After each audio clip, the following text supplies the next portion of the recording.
First hour, School Runnings, which is our weekly look at all things parenting.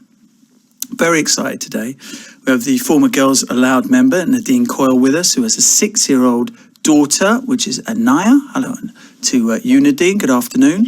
Hello, good afternoon to you. It's good to have had Anaya's mum and dad on in the last month. It's amazing. I feel like we'll be getting uncles and aunties and everyone around. It's a beautiful thing. Well, they're all there, yes. That's a beautiful thing. I bet there is. Well, I would say that it's a beautiful thing, but of course, this coming Christmas, we're having to really just think about that a lot, aren't we? Who we can and can't see this Christmas.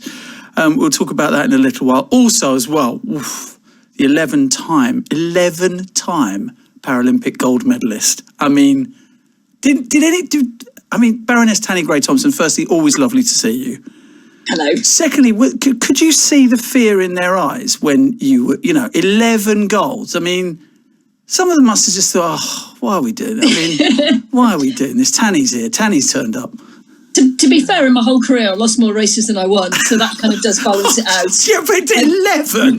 That is, amazing. Such an honour to have you here. Thank you. Also, and one daughter, Caris, who's 18. Wow, we're going to talk about that. It's something that we do with School Runnings, which from time to time, someone will tweet me, Tanya, and they'll say, oh, can we do something with, teenagers?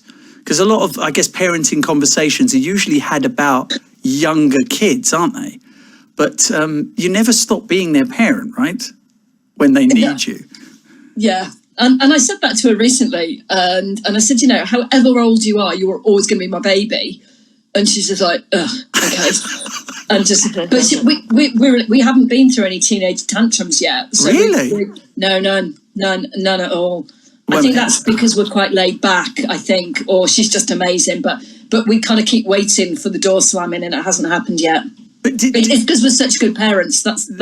Well, really. That's Nadine. That's obviously it. So we with a 6-year-old in your house, 18-year-old with Tanny. Maybe you can get some tips, Nadine, of what to avoid in the Definitely. future. I'll be listening intently to how you're doing that. I know. So, okay, wait a minute. So did Caris, was Caris someone who slept through the night? I mean, because if you're getting to teenage 18 and you're saying, no drama, then were you one of those annoying parents who'd kind of turn up and go, oh, yeah, no, I want sleeping right through the night? No. Oh, okay.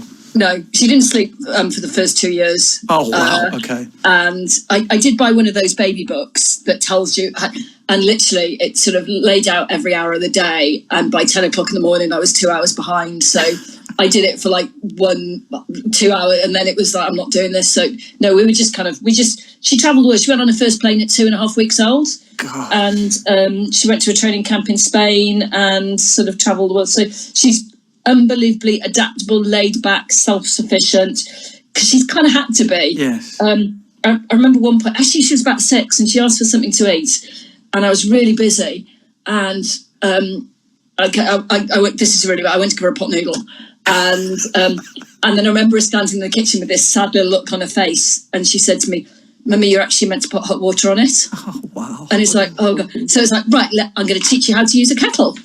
So I don't think I'm going to give Nadine any parenting advice. Reverse parenting. Nadine, did you devour books on parenthood when you knew you were going to become a mum, and then after you became a mum?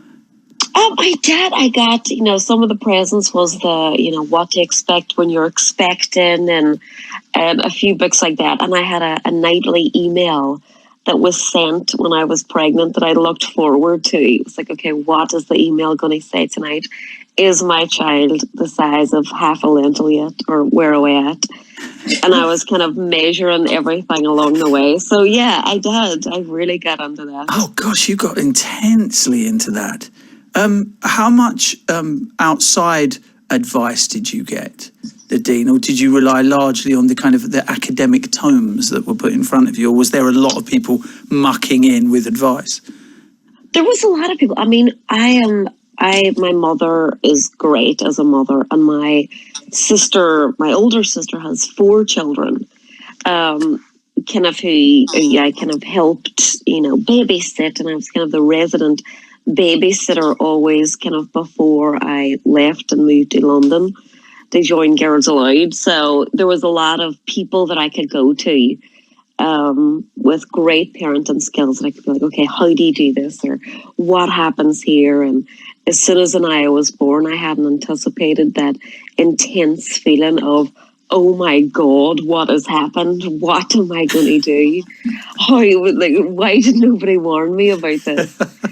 And I had people there to tell me, yeah, this is just what it is. Yeah, you just have to get used to that. This is incredibly stressful and you're going to worry about everything and there's nothing we can do to help. Brilliant. That's always brilliant, isn't it? When they go, yeah, you're like, okay. On your own now. Oh, okay then. But at least everyone had been through that as well. I wasn't alone. No, that's true. And then, well, what did you say? Your sister has 4? Yes, my sister has 4 kids, So 2 boys and 2 girls. She just kept going. Yeah, and they range from 22 to 10. So there's a big gap. Yeah, so gosh, doing that after 12 years, going through it all again, that's quite a thing, isn't it? A little while ago on School Runnings, Tanya and Nadine, we talked about fathers and sons, and as soon as we'd had that conversation, I said to Rochelle, producer Rochelle, who puts together School Runnings, brilliant at it each and every week, can we do something on mother-daughter relationships? Because I'm quite interested in that, having a boy and a girl. I'm quite interested in that mother-daughter relationship, and also seeing, my wife's relationship with her mum and etc. Do you think it's different? Now, I know, of course, you've got one child, and that's a girl, so it's not as if you can compare. But what do you think of the mother-daughter relationship, Tanny?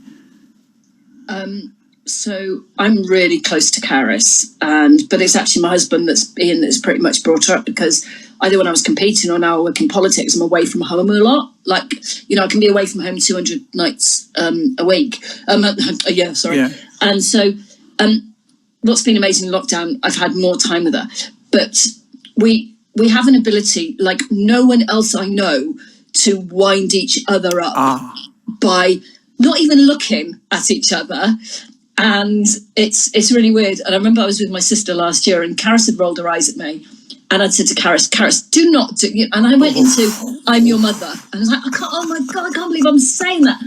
And then my sister burst out laughing and went, that's what you do. I was like, no, I don't. And then Karis like, yeah, you do. So unbelievably close, but also we do have that ability just to annoy each other. But then it goes really quickly as well. So there is that kind of bond where you get over it really quickly as much as you go into it really quickly. What has Anaya inherited from you then, Nadine, character-wise, do you think? Character-wise, she's very, very similar to me, which makes it very easy to parent her because I see things and I'm like, I remember this being a problem. I remember worrying about that. I remember doing that. I see the mischievousness in your eyes. I know what you're about to do because I done it. Right. She's very, very calm. And I was very calm, very kind of, got it, again, same, as your daughter, as Karis and I started traveling when she was very, very young. And has kind of, been able to adapt to lots of different situations really, really well. And so the things that she's adapted is, her love of relaxing, basically. Me and her share that. What's the difference, do you think, in a relationship between a daddy and his daughter and a mummy and a daughter? What do you think the difference is? I mean, I'm close to both my mother and father. Right. And for different reasons. I'm probably more similar to my father personality-wise than my mother. So my mother was always there, very, very just solid as a rock. Just, you can set your watch by routine, by, everything is just done as it should be, house spotlessly clean, and my dad provided the fun, the kind of, race, run faster, no, run down that hill faster, run down the hill until you start spinning over, then you're running down the hill properly. Wow. So yeah, there was definitely the solid side from my mum and the fun side from my dad. And Tanny? so both my parents were very sporty, but how they sort of brought me up. So my dad knew what everyone in the world was doing, world records. My mum didn't care about any of that. She just didn't want me to embarrass her. I remember there was a sports commentator that she really disliked. And then he said something nice about me, and within seconds he became the most incisive sports commentator that ever existed. And it was like, Mum, and she's like, I'm your mother, I can do that. Oh wow, she was Team Tanny all day long, wasn't she? It's interesting. I think when Karis was little, there was one time I'd been away, and when she was very small, one time she tried to play me and Ian off against each other, and she was because she used to say, "You've been away a lot, Mummy," and you're like, "Oh my God." And then I remember I just said to her, like, that's not you. No, we don't. And she kind of did it once, and then she never did it again. But Ian will deny this, but she can twist Ian round her little finger. Right. Yeah. But he has a different. So, yeah, but then, yeah, I don't know. I mean, it's just interesting that how that kind of develops. But I think wherever I used to be in the world, I used to kind of ring home like every day or every other day just to tell my mother I was alive, because she used to panic about stuff like that. And I might be on the phone for a minute, and even if Dad answered the phone, he'd say, "Are you all right? You know, are you safe? I'll get your mother." And so actually I only realised when my mum died that I never really spoke that much to my dad. I spoke to and the mum would tell everything I'd said to her to my dad. And it's only when Mum died that I realised that, you know, so for me, that made me really conscious, because my dad died 10 years ago. My mum died 18 years ago. Right. Really conscious that Karis needed to have that relationship with both Ian and myself, right. That it wasn't just through one of us that happened. So, okay, why do us dads then have such a weakness for our daughters, Nadine? Oh, I don't know. My dad has 3 daughters. Oof. 3 daughters and then 3 granddaughters. Do girls grow up knowing, if they're lucky enough to have that in their lives, that they can manipulate their dad in a way they can't manipulate their mum? You know, and that's a great point. It is, because Anaya's like that too. Jason is like, you know, just complete a wet noodle just in Anaya's company. There's just, he cannot help himself. And it really is. And I see him go from a strong man to just incapable of anything. A wet noodle. I don't think he's been described that many times in his life. Oh, he is. He goes there. So I really see that. And it happened just so immediately that it's almost like he can't stop it. And with my dad, because our personalities are quite similar, and, you know, my dad always done shows, and, you know, he's a great singer and, you know, a great entertainer. He knew when I was up to no good, and he could look at me and be like, I know you're up to no good, because if I was you, I would be doing the same thing. Okay. So there definitely was that, you know, that relationship. And I still have that with my dad, where we have to sit down and we have to reconnect, because my dad does that same thing on the phone. I'll get your mommy, or, you know, or nobody phones me, or why does nobody phone me? And it's like, because you just want to say, hello, how you doing? Is everything all right? And then pass mommy on the phone. Right. And I can't explain why.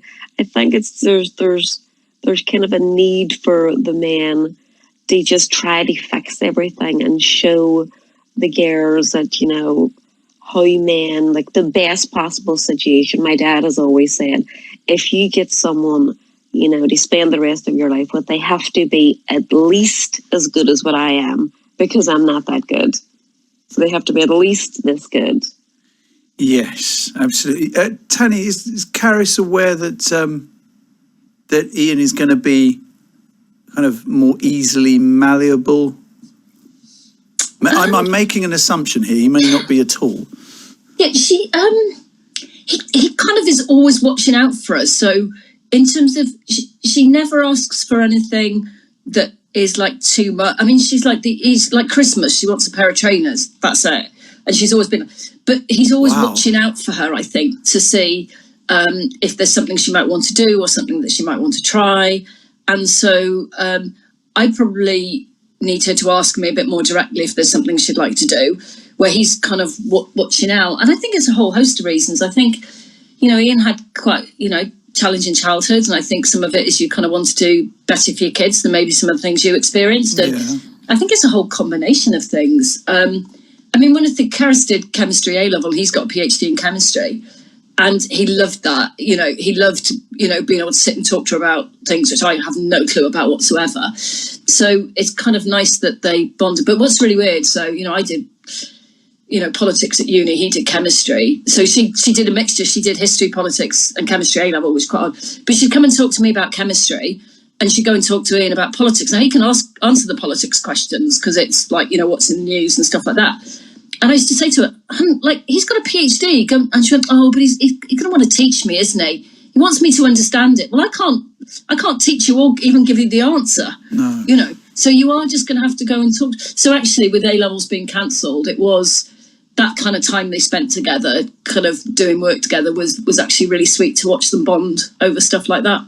I'm interested, Nadine, that you spot what Anaya is up to because she's effectively reflecting back your childhood at you, or aspects of your childhood. So that's quite interesting because you are self-aware of that as opposed to kind of railing against it. So do you clash at all, the two of you? I mean, she's 6 years old, so hopefully she's not. Six. Yeah. She's 6, and we absolutely do not. We are just so obsessed with each other. It's a constant, I love you. And, it's a very, very dramatic, very emotional, both of us are, we want to sit and hug and hold hands and, that whole thing. We're very close in that way. And it's just, I find it a great tool because I can see, the things that's happening or the things that she's going through are a lot of the same things that I did go through. I can steer in the right direction, or I can, it's that light bulb moment where I remember feeling this way. This is why you feel this way. This is how we can help with this, from simple things of, when she was a baby in her cot and, if she wanted out or she didn't want to sleep or, and they kind of get all annoyed with themselves and, or frustrated. And I remember telling Anaya to just relax and breathe in through your nose and out through your mouth and just totally relax. Wow. And she would you're making me feel really that. Yeah, it's you feel really mellow here, Nadine. Jeez. So she would just relax and just, let it all go. And so from a lot of things, and even in school, things that she goes through, it's, I remember feeling those things. And obviously I was a lot older when I had figured it out, but I can help her out now as her mother, having experienced things and learned that through the years. I can help her to do that now. Have you been told yet, Nadine? Oh, you wait till she gets to 13. Have you heard that yet? Yes. Oh, you hear that all the time. Okay. All the time. Because people will look and they'll see me and Anaya, and it's all so sweet and great. And they're like, oh, you wait. But it's not inevitable. Tanya's just proved. She's just said it's not. Tanya, go on then, open up the box of secrets of Tanya Gray Thompson to reveal to the nation how you managed to have a teenager and it was stress-free. How did you do this, Baroness? Oh, I kind of wish I knew. I mean, we kind of joke. I mean, we've never been. I mean, she has boundaries about what she can and can't do, but from being quite young, she'd pick her own clothes within a choice. She couldn't just wear whatever she wanted. I think traveling and taking around the world, she's met lots of different people.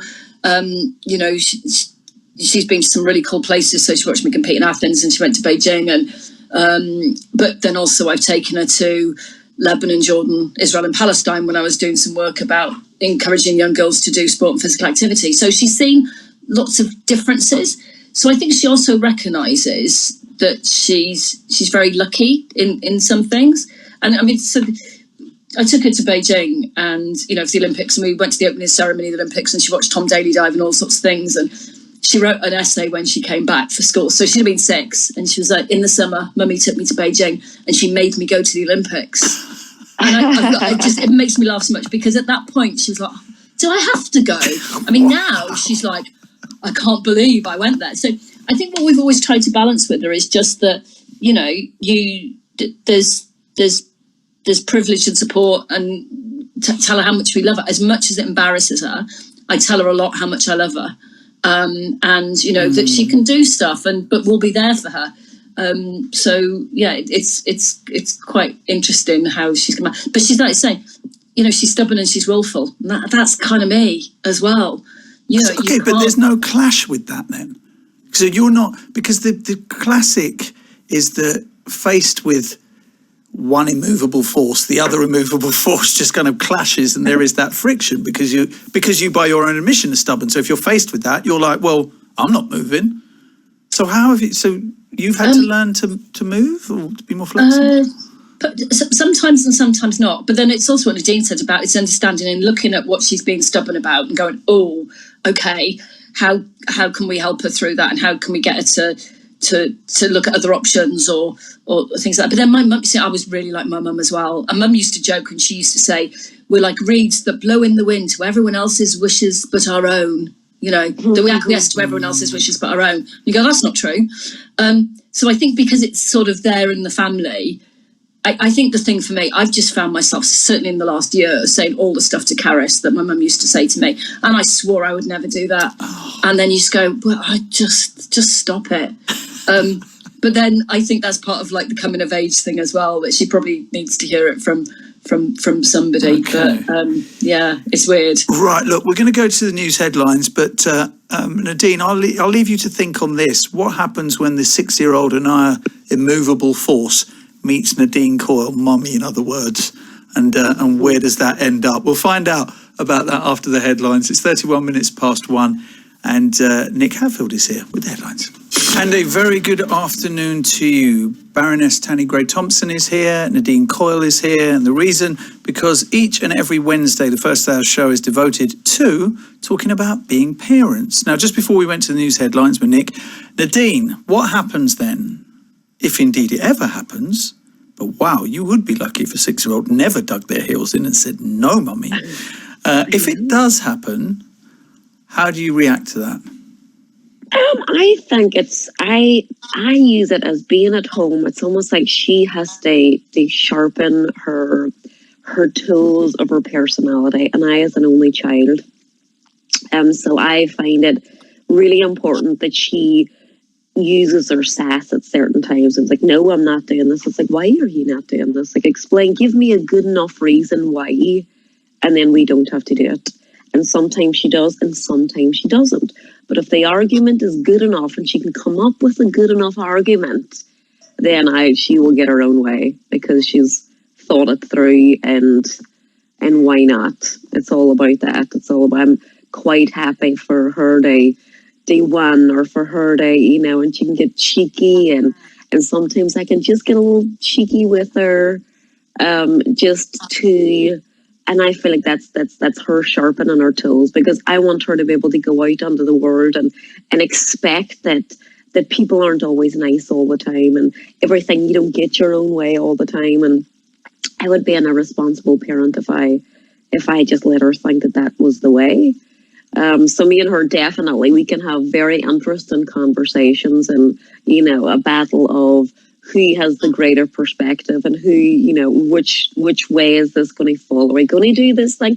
Are we going to order a milkshake tonight from Milkshake City, or are we not? Why should we? Why should we not?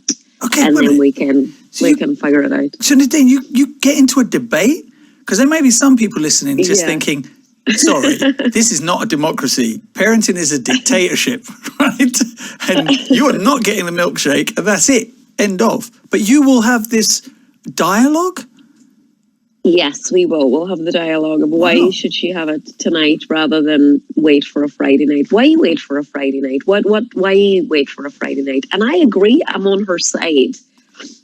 Then if she can give me a really, really good argument as to why it should be right now, I'm like, yeah, let's get the milkshake. Let's do it. Let's go get it. Tanny, dictatorship or democracy? parenting? Democracy, I think, but it'd be interesting what Karis would say about that. So, yeah, we try to give her kind of choices, and about food, and saying, if all you eat is junk food, then there are consequences for that. And so, I think I was strict with her when she was little about things like fizzy drinks. But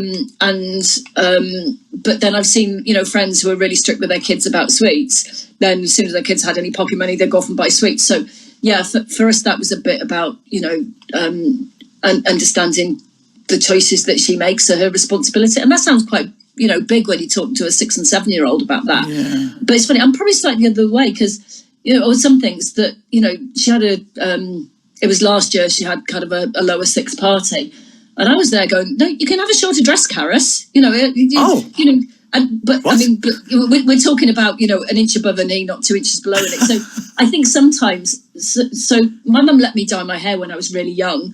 And so, I've done stuff like... How young? My mum let me dye my hair when I was 6. So that's amazing. Yeah. So my mum had jet black hair, so she couldn't really dye it. So she was like, yeah, dye your hair. And I remember dyeing colour? It like... it was kind of orange, to be honest, but I think it was meant to be auburn. But I remember I dyed my hair when I was about 13, and I dyed it blue, and then my mum was like, "Yeah, I think red would look better." So it's the same sort of thing, Okay. So yeah, I'd let Karis dye her hair when she was quite young, because it grows out, and it wasn't breaking school rules or anything like that. So it's like, yeah, if you want to do it, but you understand then that's the colour your hair's going to be for quite a long time. So, yeah, I don't know whether it's about just not getting into fights over things. So I don't know. I try not to be a dictator with her on things. It's just trying to, I'm not going to be I want to be one of her friends, but I'm not her best mate. I'm still a mum. So it's, as she grows, it's been interesting how it's changed as she's grown up. And she's she started uni this year. And it's interesting to see the changes in her now she's come back. That's really interesting. What's changed? Just more chatty about some things, less chatty about other things. Just more confident, actually. Okay. And just it's actually just really hard to put my finger on it. But probably she jokes back with me more than she used to. I mean, I'm a really bad cook. So she'll be a bit cheekier about some of those kind of things, which is like, oh, you're cooking, are you? Oh, great. Have you told the hospital? It's really low level stuff. Yeah, but it's stuff like that. There definitely has been a change in that. Light trolling from your own daughter post university. So Nadine, is there any element then of this relationship with your daughter which is dictatorial, or is it all democratic? There's definitely, I mean, she was a very, very easy baby, very relaxed. I haven't had to get on to her a lot. There's some children that, there's, maybe plug sockets or don't go near the stairs. It's constantly, no, don't do that. No, don't touch that. No, don't.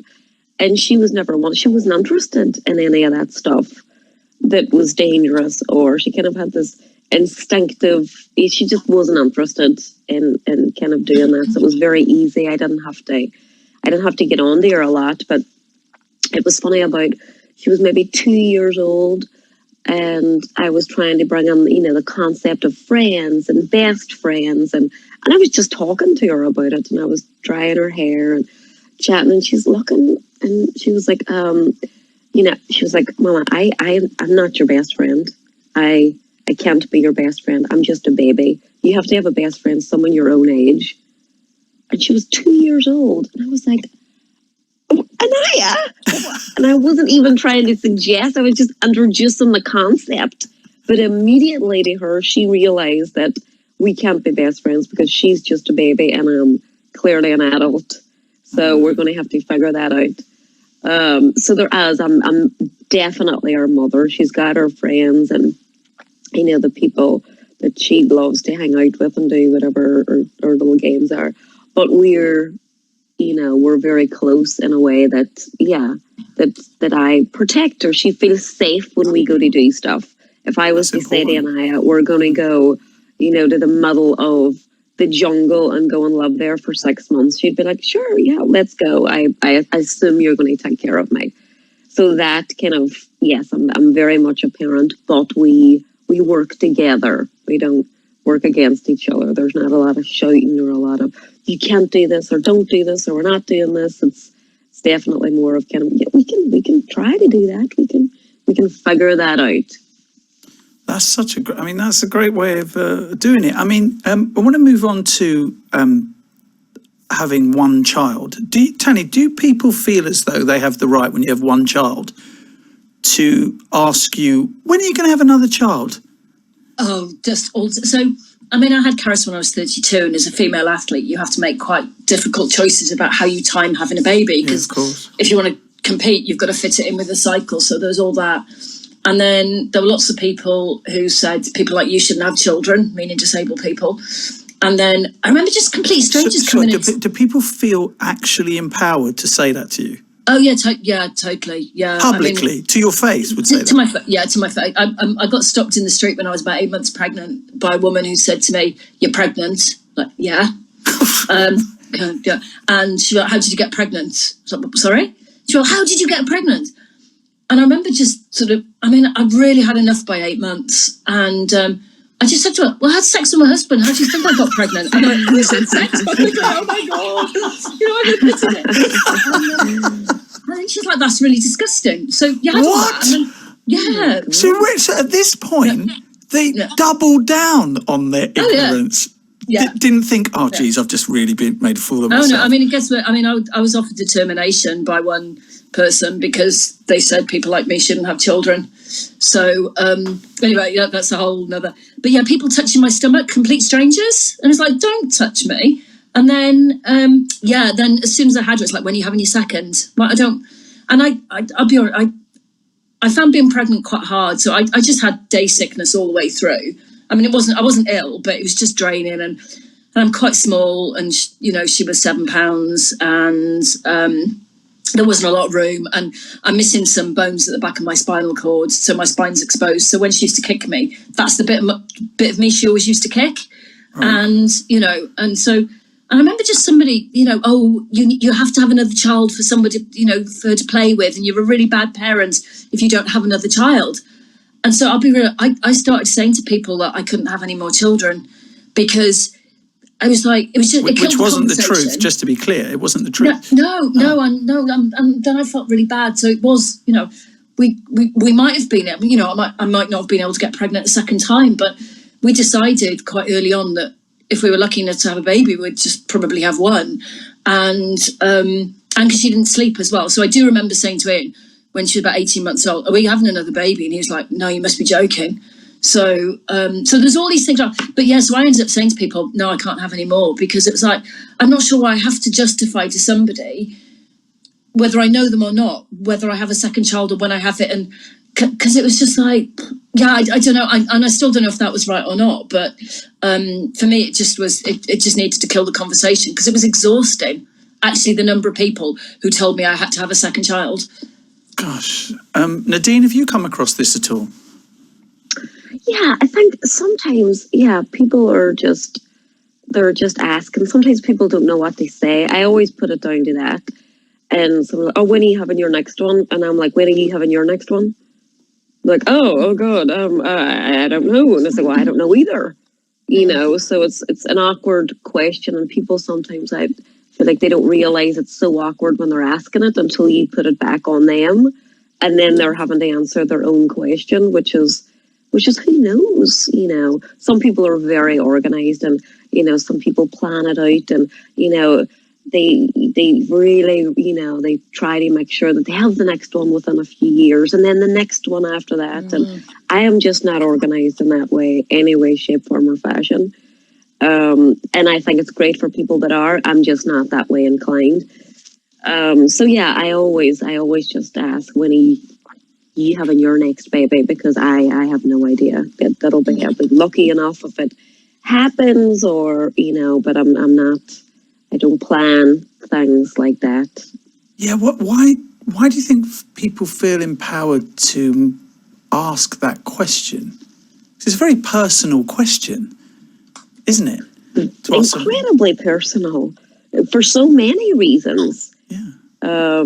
and it's so different, when you do actually have a baby, Tanya, I don't know if you felt the same way, but as soon as when the baby's born, you're like, oh my God, how did I do this? What?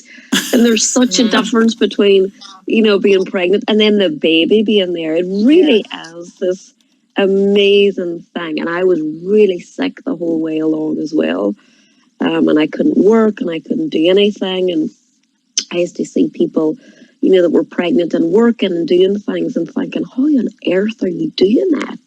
I can barely move from bed to a sofa.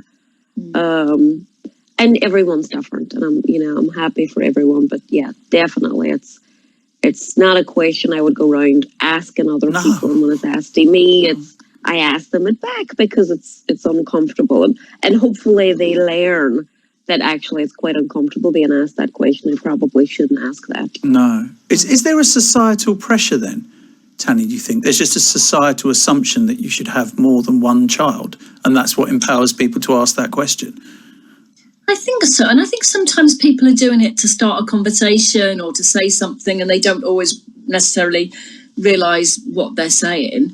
I think the societal pressure that disabled women have is that they shouldn't have children, and that, I've had people say, are you frightened of passing it on? Because I've got spina bifida, and it's like there's a slight increased chance that, any child I had might have it. But it's interesting just what the questions people ask when you're pregnant or around families that they think is totally okay to ask. And Nadine was saying, I was sort of trying to train all the way through, and I knew from quite early on that I was going to have an elective cesarean.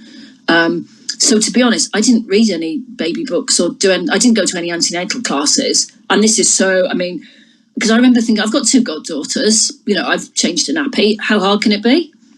And then honestly, I was one of those people.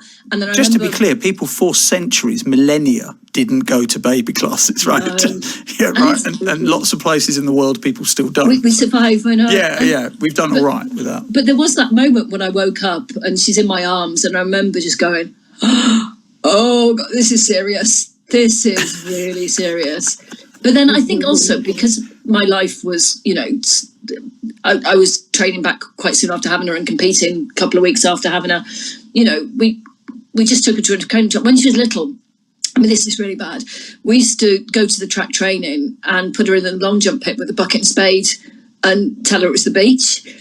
And and then the first time she went to a real beach, she was like, oh, it's massive. And I go, yeah, that was a long jump pit that used to build sandcastles in. So, and we did have one time, so I live near Middlesbrough, we were training, and Chris Tomlinson long jump came along to train, and she built sandcastles, and we were like, okay, I'll get rid of the sandcastle. And she buried herself in the sand, and she was screaming at him, it's my sand, not yours. And you go, actually, Karis, it's his.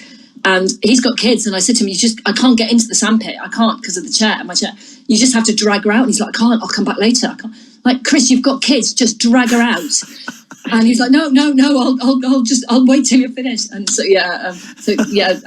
there's all the bad parenting stuff. She's probably upstairs listening to me right now going, oh my God, you are so embarrassing. How dare you do this to me on air? But anyway.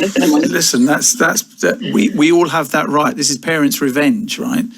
One of the few things we have left, especially when they get to teenage age, is our ability to really embarrass them. And we need to revel in that. We definitely shouldn't run away from that. Tanya, something that you want to talk about, I think this is something all of us can talk about, is about kids being active. And recently having grassroots sport taken away and then kind of reimposed. I think especially when it was taken away, for those kids who were already doing sports, it really affected a lot of kids. It affected parents as well, not being able to see their kids be active. Yeah, I mean, we know in the first lockdown that people's activity levels dropped by about 70%, and it's a real challenge. And, children will have missed at least 23 weeks of school this year with, physical activity as part of that, and after school clubs, and, whether they could do after school clubs or not as they go back to school. So we've got a real sort of, there's sort of a double pandemic in terms of health pandemic for, children. The 5 fittest children in a class today, 30 years ago, would have been the least 5 fittest. So, we really need to think about our child's health and food. And, there's costs that come with that. It's very easy to say children need to eat healthy food, but if you've got no money, that it's very difficult to do that. So a lot of the work I do now is around physical activity, and then also, part of it, having Caris just made me think differently about children and what they do. And for me, it's incredibly important that she's active. She was a day old when I had my first phone call saying, "Do you think she's going to be an Olympian?" And it was like, "Mate, I'm not dressed." I don't know. And she gets that a lot. I mean, I would say at least once a week, someone who we don't know stops her in the street if we're together and will say to her, "Do you want to be an Olympian?" And I think that's really hard for her to deal with. My dad was an architect. No one once ever asked me, was I going to be an architect? I think, for me, having a child has made me think about other young people in a different way. And so she is really physically active. She will not do athletics. She will not run. She just refuses to do it. But I quite like that, actually, she's doing something that she plays sports that are completely different from anything I did. So I quite like that. But yeah, we do have to think about what we do with young people, because they do not do enough physical activity. Yeah. Nadine, what's your attitude to Anaya? Because, of course, Anaya's dad is, of course, an NFL player, and you yourself, a very physically demanding job where you had to be very fit in order to be able to do it. So what is your attitude to Anaya and exercise then? She's very active, and it's great that there's the school activities with school. She plays football, she goes swimming, and she loves to be outside. And I think she picked it up from her dad. She's actually a really fast runner. And even though she's only 6, if I'm racing with her, I really have to give it my all. And it won't be long before she's going to be running faster than I am. So it's just encouraging. It's always, encouraging her to be outside. They kind of, they enjoy being outside. And Jason, Anaya's dad, is always looking for new sports. She was horse riding at the weekend, and there was a tennis club that she was at. So I think we're just kind of casting a wide net to see what she likes in terms of sports, or which one will stick for her to kind of become more part of her routine. But with lockdown, so many of those things were taken away. So it's back to the basics. It's throwing a ball, it's running around the garden, it's, trying to do things that way. And I think that's really important. Even when they're young, it tires them out. It's like, yes, keep running, run faster, do another lap, quick, another lap. So I think that's really important. Tanya, is there any kind of drop-off for girls compared to boys when they get into their teenage years in terms of sport? Yeah, there is around 13. So we used to think it was because, sort of developing and maturity and things like that. Actually, it's because they drop off much earlier than that. They tend to drop off around 8, but it's just that school makes them do physical activity longer. So there's loads of reasons for it. I mean, some of it's about body image, it's about clothes, it's about role models. I always think it's quite amusing when you see grown men playing five-a-side and they think they're Ronaldo when they score a goal, and where girls don't associate with role models in the same way. They want to be themselves more than they want to be like somebody else. So, if there's one thing I'd do, I would change how we teach physical literacy. So how we teach the basic skills in primary school, that we have fully qualified, very highly qualified teachers teaching it. Primary school teachers are generalists, and PE is really difficult to teach, really difficult. So yeah, that's what because actually girls, some like me, very sporty, I'd have done anything, but some just need to be taught in a slightly different way. Does that worry you at all, Nadine? That, once she gets into an age where maybe she'll get her phone and then it'll be social media, that she may kind of think less about exercise, more about image? I really, really hope. I'm truly hoping. And social media is, I'm not anti-social media, but I really hope that by the time Anaya gets to, her teenage years, that it's almost a thing of the past. And I have 2 nieces. One is, 22 and one is 20. Or 19, I think Kayla is now. And they're not big on the social media. They kind of just didn't grasp them the way that it seems they have gotten everyone else. And I kind of hope that that's a thing of the younger generation. I would be horrified if I saw Anaya, sitting taking selfies of herself and was so concerned about getting a good picture that she didn't want to go out and enjoy herself and run around and fall over and have fun. So I'm really going to try to keep that love of being active and love of being outside alive, and not worry about body images. Brilliant. Nadine, thank you. It's great to speak to you. Nadine Coyle there. And also Baroness Tanny Gray-Thompson. Thank you as well. Such a great school running today. Coming up, a fascinating interview.